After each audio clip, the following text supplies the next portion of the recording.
நாங்க அதிமுக உடனே பிளவு அதெல்லாம் கிடையாது. எங்களுக்குள்ள ஒரு கருத்து வேறுபாடு, திரும்பி சொல்லி அந்த கருத்து வேறுபாடு எப்படி சரி செய்யணும், அதுக்கு தான் நாங்க பாத்தீங்கன்னா பொதுக்குழு பேசி ஒரு பொதுக்குழு கூட்டம் கோரிக்கை பொதுச்செயர் இப்போ பாத்தீங்கன்னா அன்னைக்கு சொன்னா இப்ப எப்ப எடப்பாடியார் தான் பொதுச்செயர், நாங்க அவங்ககிட்ட தான் அது கொடுப்போம்னு சொல்லி நாங்க ஆய்வு பண்ணணும் எப்படி இந்த தோல்வி வந்ததுன்னு சொல்லி இதைத்தான் சொல்லி. ஆனால் தொடர்ந்து இதை ஒரு தவறான எண்ணத்தை பதவிக்காக கொண்டு போய் சில பேர் ஒரு பெரிய டீம் ஒர்க்கே பண்ணிட்டு இருக்காங்க, ஒரு தவறான எண்ணத்தை. இதுக்கு அந்த ஆளுங்கட்சி தரப்பும் அதுக்கு விளக்கம் சொல்லிட்டாங்க.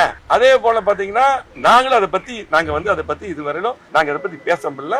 நாங்க எதுக்காக ஆதரவு நாங்க விளக்கம் சொல்லிட்டோம். ஆனா தொடர்ந்து பாத்தீங்கன்னா இன்னைக்கு அதை எழுதிட்டு இருக்காங்க. நாங்க கூட சரி இதுக்கு விளக்கம் சொல்ல வேண்டிய அவசியம் இல்லை, அவங்களே சொல்லிட்டாங்களேன்னு சொல்லிட்டு, ஆனா இன்னைக்கு அதை எழுதுறாங்க. ரொம்ப ஒரு வருத்தமான ஒரு தவறான எண்ணத்தை இப்ப பாத்தீங்க இப்ப இருக்க சூழ்நிலையில ஊடகங்கள் ட்விட்டர் பேஸ்புக் எல்லாம் ஒரு தவறான ஒரு எண்ணத்தை எடுத்து இதை அப்படி பரப்பி மக்களிடத்துக்கு கொண்டு போய் ஒரு குழப்பத்தை ஏற்படுத்தக்கூடிய சூழ்நிலை இன்னைக்கு காலம் மாறிட்டு